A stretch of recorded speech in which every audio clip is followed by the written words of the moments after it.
तीन भुवन में सार वीतराग विज्ञानता शिवस्वरूप शिवकार नमः त्रियोग समारिके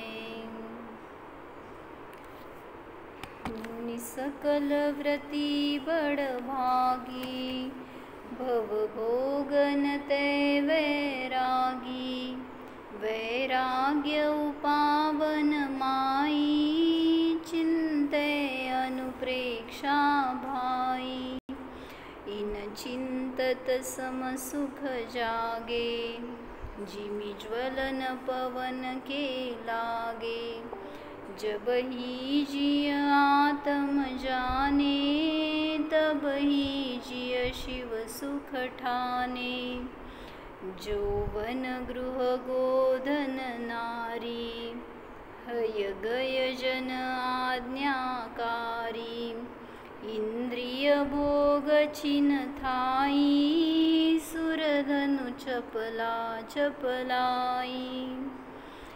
काय सांगितलं होतं अर्थ काल? का 12 भावनांचं चिंतन करायचं? कारण ते आपल्याला वैराग्यासाठी प्रेरक असतात. वैराग्य होण्यासाठी एक भूमिका आहे किंवा महाव्रताची ही भूमिका म्हणली जाते. ज्याला कोणाला मुनी होणार किंवा वैराग्य उत्पन्न करण्यासाठी कारण कोण आहे तर ह्या 12 भावनांचं चिंतन. जो कोणी ह्याचं चिंतन करणार त्याचं लग्न होत नाही. म्हणून ह्याचं भरपूर चिंतन करायचं. पाठ करायचं का दोघं मिळून? हे 5 ढाल पाठ करू आपण. म्हणजे एक शांती आहे परिणामामध्ये. एक काय म्हणायचं, आपल्या तत्त्वज्ञानाला धरून आपण चालतो. जे काय आपण दिवसभरामध्ये करणार त्याच्यामध्ये हे चिंतन राहतं. एक मला कालपासून आजपर्यंत अनित्याचं चिंतन चालू होतं. म्हणजे अनित्य भावना काय सांगते किंवा वेगळ्या वेगळ्या अनित्य भावनांमध्ये काय काय वर्णन घेतलं. मग कशासाठी चिंतन करायचं ते? मग सगळ्या ज्या कुठल्या जगामध्ये ज्या कुठल्या गोष्टीचे तुम्ही संपर्कात येता त्या सगळ्या गोष्टी अनित्य आहेत. बरोबर? म्हणजे कुठलीही गोष्ट जगामध्ये नित्य नाही. पहिलंच त्यांनी वर्ड घेतलं ना, यौवन. यौवन नित्य आहे का अनित्य आहे? यौवन म्हणजे तारुण्य. तारुण्य मग काय म्हणायचं, बाल अवस्था असू दे, तरुण अवस्था असू दे, तर वृद्ध अवस्था असू दे, सगळ्या अवस्था क्षणिक आहेत. म्हणजे काय म्हणायचं, लोक आज काय सांगतात, आम्ही आमच्या जवानीमध्ये ऐसे थे, आमची अशी शक्ती होती. सासू सुनांना काय सांगतात, आम्ही एवढे काम करत होतो, काय ते नदीवरनं पाणी आणायचो, विहिरीतनं पाणी शेंदून हांडे आणायचो, तुम्हाला साधी बादली उचलत नाही असं म्हणून सासूबाई ओरडत असेल, माहिती का? म्हणजे जनरेशन गॅप झालं का नाही? मग आता शक्ती कमी होणार का नाही? सगळं निकृष्टतेकडे चाललंय बरं का. पूर्वी जेवढं उत्कृष्ट होतं ना चतुर्थ काळामध्ये, तर सहनन एकदम श्रेष्ठ होतं. म्हणजे त्या काळातल्या पुरुषांचं, बायकांचं, मुलांचं शरीर एकदम तंदुरुस्त. असं कुठलं रोग झालं, मेलेन, काय तर खाल्ले, वीक झाले, असलं काय लय कोणाचं ऐकलंय का? आदिनाथ भगवंतांना त्रास झाला किंवा महावीर भगवंतांचं काय डोकं दुखलं, पोट दुखलं, असलं काय ऐकायला मिळत नाही आपल्याला. त्यांचं सहनन एवढं उत्कृष्ट होतं. बरं जाऊ दे, ते तीर्थंकर मोक्षगामी म्हणून त्यांचं म्हणत आहे. पण असं काय म्हणायचं, एक सर्वसाधारणच सगळ्या जीवांचं खाणं पिणं उत्कृष्ट असल्यामुळं त्यावेळीचे सगळे धान्यामध्ये, फळाफुलांमध्ये, सगळ्यामध्ये एक वेगळी क्वालिटी होती. आता ती सगळी क्वालिटी पण नष्ट झाली. जसं जसं काळ पुढं चालला आहे तसं तसं सगळ्या गोष्टींमध्ये त्यांची गुणवत्ता कमी होत चालली आहे.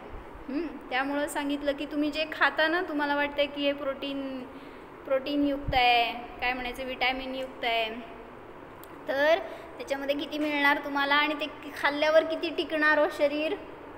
मग त्यांनी एक उदाहरण काय सांगितलं की जेव्हा कोणाला बरं समंतभद्र आचार्यांना रोग झाला, कुठला भस्मक रोग झाला होता. म्हणजे खाख्या सुटली होती, इतकं खाल्लं तर ते जळून जायचं पोटामध्ये, आणि मुनी होते, किती खायला देणार श्रावक. त्यामुळं गेले आचार्यांकडं, गुरूंकडं, आणि विचारलं की मला सल्लेखना द्या, मला हा रोग काय सहन होईना. मग त्यावेळेस तिथं त्यांनी हे उपचार केले नसते का हो? काहीतरी औषध घेतले असते किंवा काय म्हणायचं खायला भरपूर असं दिलं असतं की जे त्यांना सकस असेल वगैरे. पण कुठल्याही पदार्थाने भूक शमणारी नसते. आणि म्हटलं की कुठलेही पदार्थ तुम्हाला बलवान बनवणारे नसतात. किती बदाम खायचे शक्ती यायची म्हणून? ते बदाम खाल्ल्यामुळं, तूप खाल्ल्यामुळं रूप येतं असं नाही. म्हणून सांगतायत की जी त्या तरुणपणाची जी काय म्हणायचं गरमी असते, एक शक्ती असते, एक तेज असतं, ते नष्ट होणार आहे पुढं पुढं जाऊन. मग तुम्हाला तिथं वयस्कर झाल्यावर, म्हातारं झाल्यावर वाटते की आम्ही किती सुंदर होतो, आम्ही किती छान होतं आमचं शरीर सगळं वगैरे असं सगळं. म्हणजे म्हणायचे ते तुम्हाला आत्ताच समजायला पाहिजे. जेव्हा आहे ना आत्ता तुमच्याजवळ, तर आत्ताच त्याचा निर्णय व्हायला पाहिजे की हे सगळं नष्ट होणार आहे. कधी आपलं आयुष्य संपणार आहे हे पण माहीत नाही आपल्याला. म्हणून असं क्षणिक आयुष्य आहे तर त्याच्यामध्ये आसक्ती नको. त्याच्यामध्ये ते अनित्य आहे तर नित्य स्वभावाचं चिंतन करणं आवश्यक आहे. सांग अर्थ काय होतं पुढं? लिही तुला माहीत नसतं तर. यौवन म्हणजे यौवन, तारुण्य. पुढं गृह, मग घर म्हणताना सगळं त्याच्यामध्ये अचित्त परिग्रह घ्या. काय धान्य, धन धान्य, दागिने, पैसा, अडका सगळं आलं त्याच्यामध्ये. गृह हे सुद्धा अनित्य आहे. किती काळ तुमच्याजवळ राहणार? आज धन भरपूर आलं म्हणलं तर समाधान झालं का? नाही का? किती पाहिजे? आपल्याला जेवढं मिळालं ते काय म्हणायचं खड्डा असतो ना, भरतच नाही. अशी भूक आहे त्या धनाची. तशी धर्माची भूक नाही आहे, त्यामुळं लगेच पोट भरते. झाले की 4 वाजले आता सोडा. म्हणजे असं त्या परिग्रहामध्ये सुद्धा अनित्यता दिसायला पाहिजे. यौवन म्हणजे यौवन, गृह, यौवन म्हणजे तारुण्य. पुढं गृह म्हणजे घर, गोधन म्हणजे सगळं त्याच्यामध्ये पशुधन घ्या जे काय असेल ते. नारी म्हणजे स्त्री, मग त्याच्यामध्ये सगळं सचेतन परिग्रह, परिवार वगैरे. हय म्हणजे हत्ती का घोडा? हय म्हणजे घोडा आणि गय म्हणजे हत्ती. काय? हय म्हणजे घोडा आणि गय म्हणजे हत्ती.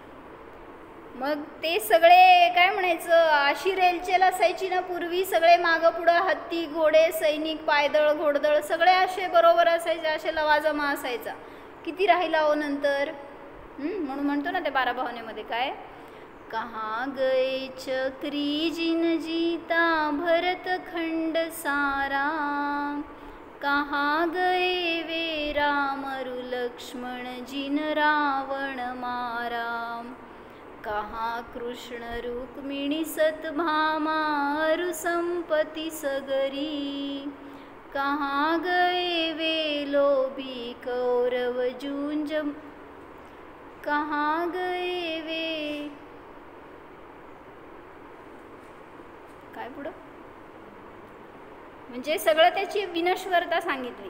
काय? कहाँ गए चक्री जिन जीता भरतखंड सारा. सगळं भारतखंड जिंकलं, सगळं वैभव त्यांच्या पायाशी. कुठं राहिले? चक्रवर्ती असताना सुद्धा आयुकर्म संपत आला तर त्याचं बळ कार्यकारी नसतं, तो सुद्धा मरणारच. पुढं कहाँ गए वे राम रु लक्ष्मण जिन रावण मारा. ज्यांनी रावणाला मारलं असे ते राम लक्ष्मण पण महाबलशाली होते, पण ते सुद्धा नारायण प्रति नारायण आणि बलभद्र होते, पण ते सुद्धा राहिले नाहीत. म्हणजे असं सगळं जगामध्ये नश्वर आहे. म्हणून त्याचं स्वीकार व्हायला पाहिजे. कितीही तुमच्याजवळ सैनिक असतील, काय म्हणायचं गार्ड्स असतात आजकाल, किंवा सगळे सुरक्षा करून आपण बसलोय, पण तरीसुद्धा मृत्यू आलं तर कधी मरणार सांगता येत नाही. म्हणून एक काय दृष्टांत सांगितला की एक कबूतर असतं आणि ते कबूतर झाडावर बसलेलं असतं. असं सकाळची वेळ असते म्हणे, आणि ते त्या झाडावर एकटंच असतं, ते बाकी सगळेजण नसतात. मग तिथून नारदजी निघाले होते. नारद ते निघाले होते तिथून, आणि त्यांनी त्याच्या चेहऱ्याकडे बघितले आणि विचारले, काय झालं, तू इतकं का उदास आहे, आणि तुझे सगळे फ्रेंड्स कुठे गेले? ते सगळे दाणा टिपायला गेले, तर तू का नाही गेला? मग तो काय बोलत नाही, असंच उदास मानेने खाली वाकून बसलेला असतो. मग परत त्यांनी विचारल्यावर सांग, मी मदत करतो. मग त्यांनी सांगितलं की आत्ता थोड्या वेळापूर्वी इथून यमराज गेले. जाताना त्यांनी माझ्याकडे बघितलं आणि स्माईल दिली म्हणले. कोण स्माईल दिलं? आता घाबरायचं का आनंद करायचं? ते म्हणला मला भीती वाटली. यमराजांनी स्माईल दिली म्हणजे यमराजांनी बघितलंय तुम्हाला आता घेऊन जाणार, असं त्याला भय वाटायला लागलं की माझं आयुष्य संपत आलंय. मग नारद म्हणाले की डोंट वरी, मी तुला मदत करतो. म्हटला तुला ते घेऊन जाऊ शकणार नाही. आणि त्यांनी काय केलं, त्याला तिथून उचललं आणि विद्याधर असतंय नारद म्हणजे, तिथून किती कोसो किलोमीटर, हजारो किलोमीटर दूर नेऊन हिमालयाच्या गुफामध्ये त्याला ठेवलं. आणि मग आता म्हटला तू इथं सुरक्षित आहे, इथं राहा. मग त्याला पण आनंद झाला. तिथून तो गेला यमराजकडं नारद आणि म्हटला काय झालं, म्हटला तुम्ही त्या कबुतराकडं बघून का हसलात? तर ते यमराज म्हणाला की मी आत्ता त्याच्याजवळून जाताना मला समजलं की त्याचा निकट मृत्यू आहे, काही क्षणात मृत्यू होणार आहे, पण लिटरली 10 मिनिटात. मग त्याचा मृत्यू इथं नाही होणार, हिमालयाच्या गुफेत होणार आहे.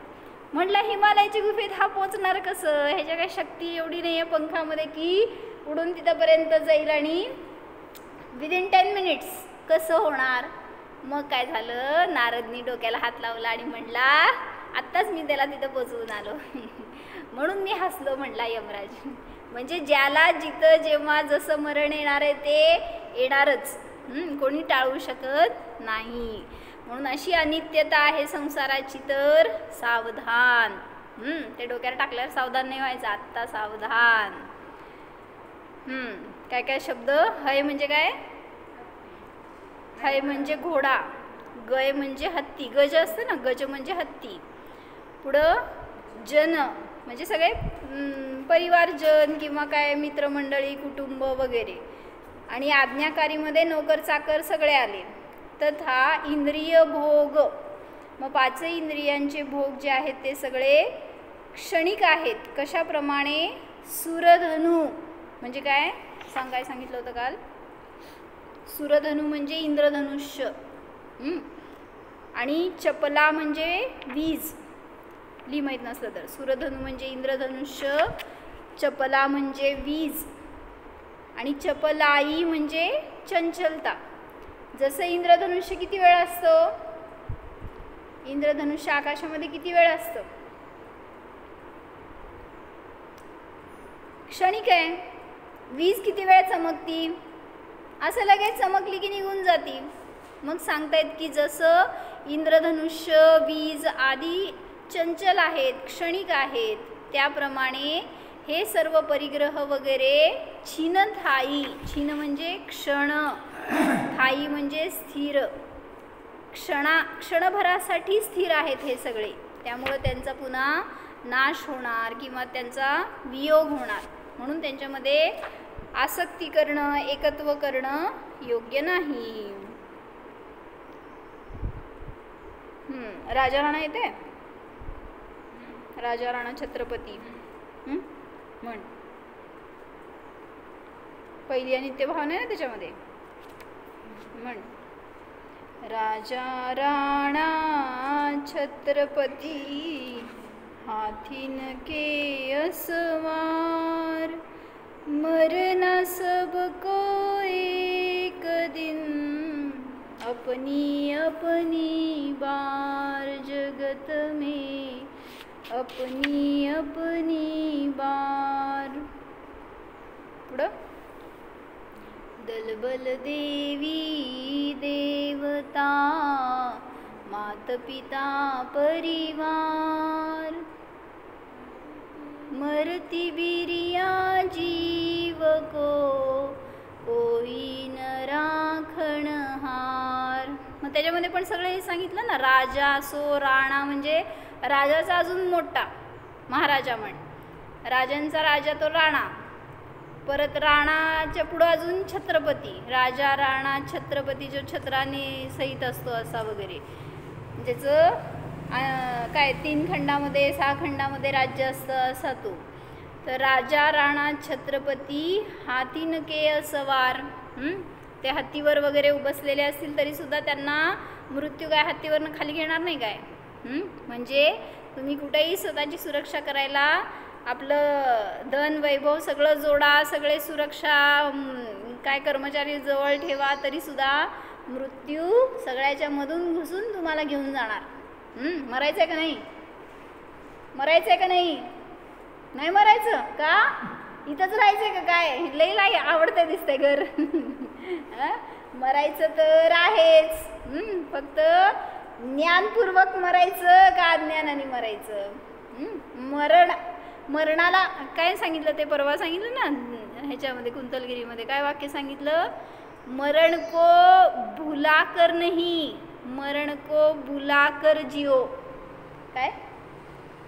मरणाला विसरून नाही, मरणाला बोलवून जगा. म्हणजे काय? ये तुला कधी यायचंय, आय एम रेडी. अशी आपल्यात शक्ती असायला पाहिजे. बोल बा बघू, यायला लागल्या तिकडून. म्हणजे मरण कधी येईल सांगता येत नाही. असं ते अनित्य आहे, सगळं क्षणिक आहे. जर तर कुठल्या गोष्टींनी त्याच्यामध्ये नित्यता येणार. अनेकांनी नित्य बनवण्याचा प्रयत्न केला, जसं की जाऊन कोणी त्या हिमालयांच्या गुफामध्ये काय करतात, तपस्या करतात आपलं आयुष्य वाढवण्यासाठी. ते भस्म लावून वगैरे अनेक वर्ष उपवास वगैरे करतात. असं अनेकांनी अनेक प्रकारांनी आयु वाढवण्याचा प्रयत्न केला. कोण होम हवन करतंय, पंचाग्नी तप करतंय, नाहीतर काय मंत्रसाधना करतात. सगळं करून किती वाढवू शकले हो? आयु जेवढी आहे तेवढीच राहणार. मग एकांना असं सांगितलं होतं की त्यांचं हार्ट वीक झालं होतं, आणि मग डॉक्टरांनी सांगितलं जेवढे दिवस जाईल तेवढे दिवस. म्हटल्यावर आता भय झालं ना, मरणार म्हटल्यावर आपण कधी ना कधी मरणार, म्हणजे लवकर मरणार आहे हे समजल्यावर अजून भय. तर चांगलं होतं बरं का त्यांचं श्रद्धान वगैरे, माहीत नाही आता श्रद्धान म्हणायचं का नाही, पण तत्त्वज्ञान जरासं देवशास्त्र गुरूंचं सानिध्य थोडंफार असं आले होते सानिध्यामध्ये. पण निर्णय नसला ना की कसं भ्रष्ट होतो. आता तिथं त्यांना सांगितलं डॉक्टरांनी की हार्टचं वर्किंग कमी झालेलं आहे त्यामुळं, आणि त्यांना अटॅक येऊन गेला होता. मग त्यामुळं सांगितलं तुम्हाला कधी पण मरण येईल असं म्हणले की काय झाले, लगेच आता भयाच्या पोटी कुदेवादींच्या नादी लागले. म्हणजे ते सांगतात ना अनेक जण ज्योतिषी वगैरे, इथं नवस बोला, तिकडं जाऊन दान द्या, किंवा तिकडं जाऊन काय आपलं मृत्युंजय होम करा, असं काय काय सांगितलं बरं का त्यांनी. सगळं केलं. सगळं करून काय झालं, एवढं करून तुमचं जीव वाचलं असतं तर जाऊ देत बरं म्हटलं असतं कोण तर. पण अशा वेळेस अशा ठिकाणी जीव गेला की, आणि तिथं कारण पण कळलं नाही की नक्की ॲक्सिडेंट झाला त्यांचा. पण ॲक्सिडेंटमध्ये हार्ट अटॅकनी जीव गेला का त्या ॲक्सिडेंटनी जीव गेला हे पण कळलं नाही. म्हणजे म्हणायचं आहे की जाणार आहे ना जीव, उलट ज्ञानाची तयारी केला असता तोपर्यंत तर ते होम हवन करण्यापेक्षा, जापबीप करण्यापेक्षा, म्हणजे उलट असं भ्रष्ट होतो माणूस जेव्हा संकट यायला लागतं समोर त्यावेळेस. म्हणून आता अशी दृढता ठेवा की कुठलंही संकट येऊ दे, कसली असू दे, सासूबाई सासरे घरातले सगळे कसेही असू देत, मी लग्न करणारच. म्हण की सांगा की तुम्ही सांगत नाही लग्न करू नको, सुखी राहशील. चांगली सुखी आहे का नाही, दुःखात चालली आहे आता. मी सांगते माझं पटत नाही तिला, कारण मी बघितले नाही ना टेस्ट त्याची. तुम्ही टेस्ट घेतला आहे लग्न करून, मग सांगा त्यांना की बाबा आत्म्यामध्ये सुख आहे, संसारामध्ये सुख. म्हण की नाही म्हटलं बोले सो फसे बरं का. तर म्हणून सांगितलं की असं अनेकांचं ऐकलं की किती क्षणिकता आहे. मग एक लग्नाचं वरात चालली होती खालून असं, आणि ते बघायसाठी म्हणून एक लेडी, काय म्हणायचं ते, काय डॉल्बी आणि जसलं डॉल्बी वगैरे चालू असेल तर ती एक लेडी येऊन बाहेर त्या टेरेसमध्ये उभारली आणि तिला दिसेना म्हणून वाकून बघत होती. बिचारीला काय मिळणार होतं कोणाला माहिती. तर ते त्या रेलिंगला अशी वाकली आणि ते डॉल्बीचा आवाज असेल का कशामुळं ते तुटलं रेलिंग, तिथनं ती खाली आपटली, राहिली का मेली. म्हणजे कोणाच्या काय म्हणतात ते, बेगानी शादी में अब्दुल्ला दिवाना म्हणतात ना, तसं तिला ते बघण्यामध्ये इंटरेस्ट असा आणि त्याच्यामध्ये आपलं प्राण गमावलं. आणि एक परत असं सांगितलं, आत्ता झालेली न्यूज होती की ती 1 महिन्याच्या खाली वगैरे, की खूप मोठं ते साऊंड होतं डॉल्बीचं, आणि रस्त्यावरनं ती वरात चालली होती. तर त्याचं पण एक लिमिट असते वाटतं बहुतेक, की त्यापेक्षा मोठं साऊंड ठेवायचं नाही. तर त्यांनी खूप हाय साऊंडमध्ये ते डॉल्बी घेऊन चालले होते रस्त्यावरून, वरात चालली होती आणि सगळे आपले नाचत वगैरे. ती छोटी गल्ली होती आणि तिथून निघाले होते. तर त्या व्हायब्रेशन्सनी बाजूची नवीन बनवणारी बिल्डिंग खाली कोसळली आणि ते सगळे वरातीतले लोकसुद्धा त्याच्या खाली. आता लोकांनी नाचावं, हसावं, रडावं, असे सगळे भरजरी कपड्यामध्ये रक्तबंबाळ असे दिसले. म्हणजे काय म्हणायचं, किती क्षणिक आहे सगळं, पण आपल्याला ती क्षणिकता समजत नाही आणि आपण वाहत जातो त्याच्या मागं. म्हणून सांगतायत काय, संसाराची क्षणिकता आपल्याला वैराग्य प्रेरक असते, पण आपण त्याच्यातून बोध घेत नाही. परत कोण कोणासाठी असतो, आपल्याला वाटतं की मुलं आपली किंवा बायको आपली, नवरा आपला. कोण असतं आपलं? कोण नसतं ना. मग म्हणून लगेच दीक्षा घ्यायची, आपलं वैराग्य मस्त, आपलं एकटा एक जीव सदाशिव. तर एक फॉरेनमध्ये घडलेली घटना होती. तर त्याच्यामध्ये त्यांनी काय सांगितलं की सेठजी होते एक, खूप धनाढ्य असं, आणि ते नवरा बायको दोघंजण राहत होते आणि त्यांच्याजवळ गाडी असेल, त्याचा नोकर काय म्हणायचं ड्रायव्हर होता बरोबर. आणि काय झालं एक दिवस की तो ड्रायव्हर येऊन सेठजींचे पाया पडतो आणि म्हणतो किती नाही ते त्या ड्रायव्हरला पैसे देत असतात ना, पगार.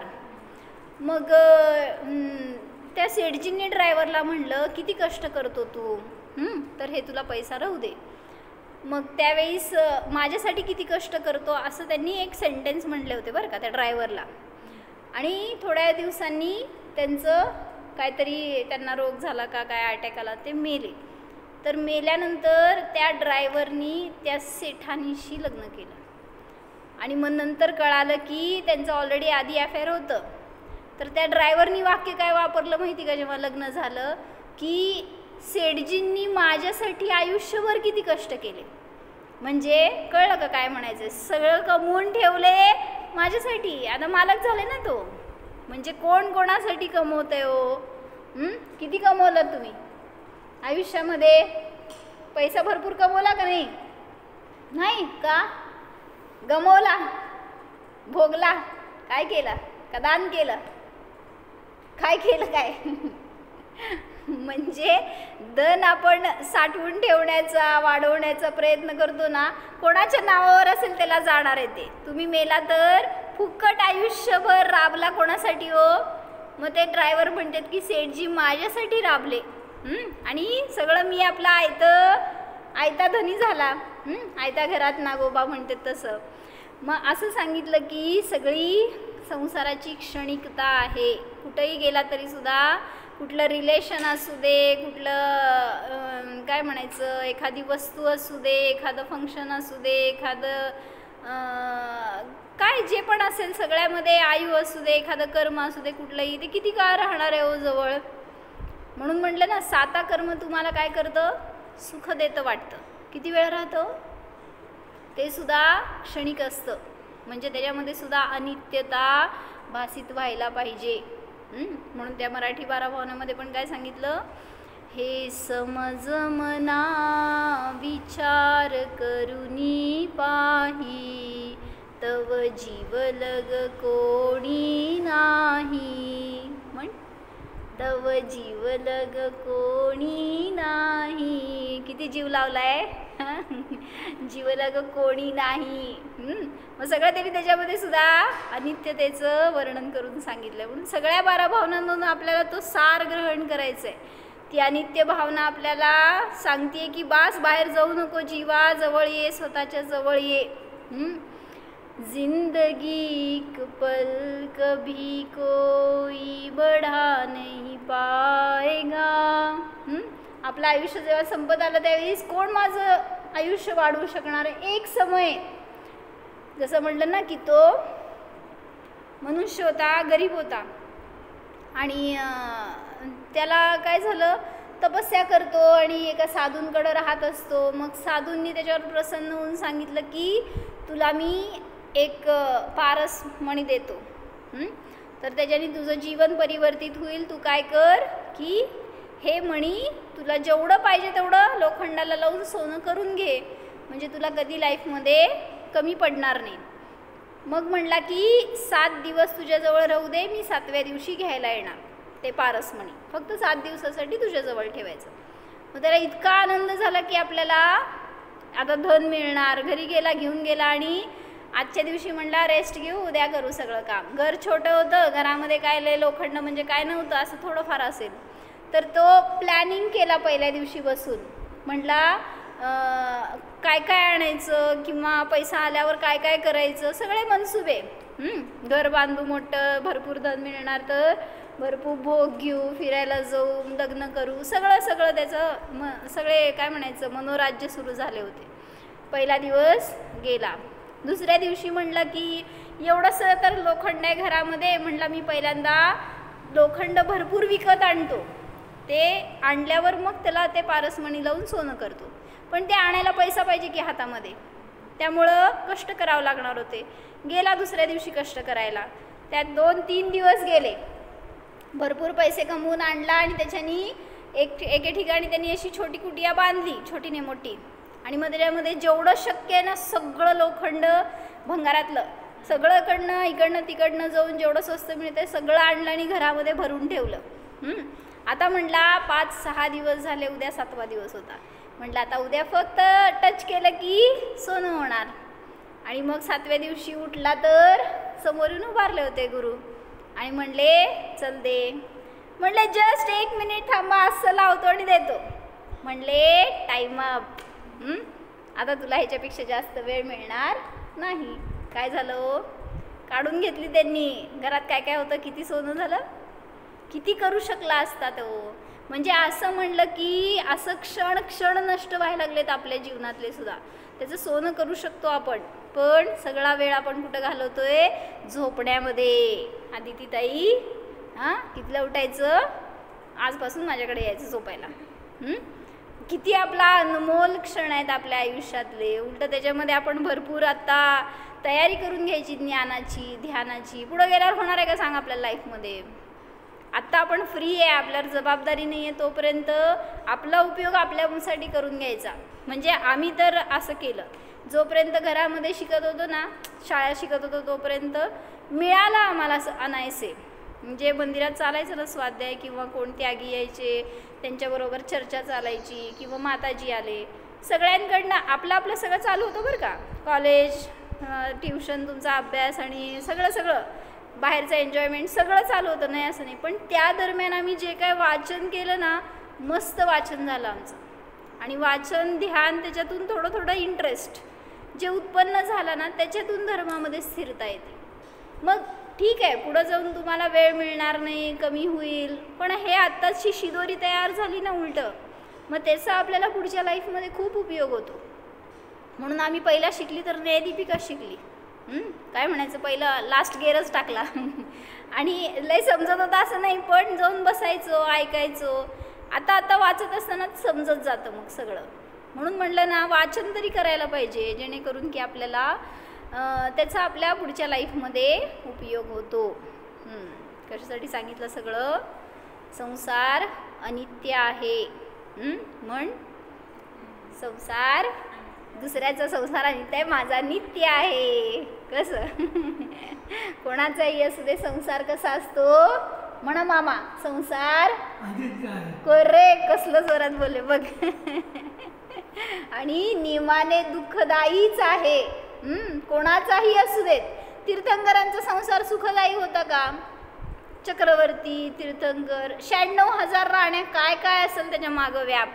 सांगितलं ना परवा दिवशी, म्हणले असं क्षणभर त्याला पिशाला बसायला आणि श्वास घ्यायला वेळ मिळत नसेल. एक जण इकडून येते, राज्यातलं काहीतरी काम सांगणार, तिकडनं येते, घरातलं कोणीतरी काहीतरी सांगणार, नाही तर मग ते नवीन लग्न झालं, पोरगं झालं, सगळं याच्यामध्येच म्हटलं दिवस रात्र त्याचा वेळ. त्यातून सुद्धा तो समोशरणात जाणार, स्वाध्याय करणार, ध्यानामध्ये वेळ घालवणार आणि वैराग्य वाढवणार. हे केलं भरत चक्रवर्तीने. आपल्याकडं किती राज्य आहे, किती परिवार आहे, किती व्याप आहे, पण तरीसुद्धा आपल्याला नो टाईम. झोपणार कोण? ते झोपत नव्हते का हो चक्रवर्ती वगैरे? सगळं करत होते, तुमच्यापेक्षा जास्त भोग घेत होते, तरीसुद्धा धर्माच्या वेळीस तेवढ्या समर्पणपूर्वक धर्म करणार. त्यामुळं अशी अवस्था प्रगट झाली की आता पुन्हा त्या अवस्थेचा नाश होणार नाही. म्हणून असा नित्य स्वभाव जाणला तर सगळी काय म्हणायचं अनित्यता नष्ट होईल, त्या अनित्यतेमधली आसक्ती नष्ट होईल आणि आपण आपल्या आनंदाला सहज प्राप्त करू शकणार. हो, जाणा स्वतःच्या नित्य स्वभावाला जाणा. पहा, हा मी आत्मा अनित्य शरीराने रहित, अनित्य परिग्रहाने रहित, अनित्य संयोगाने रहित नित्य स्वरूप आहे, शाश्वत स्वरूप आहे, ध्रुव स्वरूप आहे. जाणा.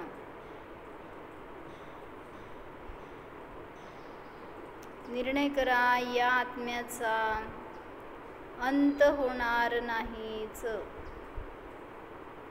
मी तर अजर अमर स्वरूप आहे.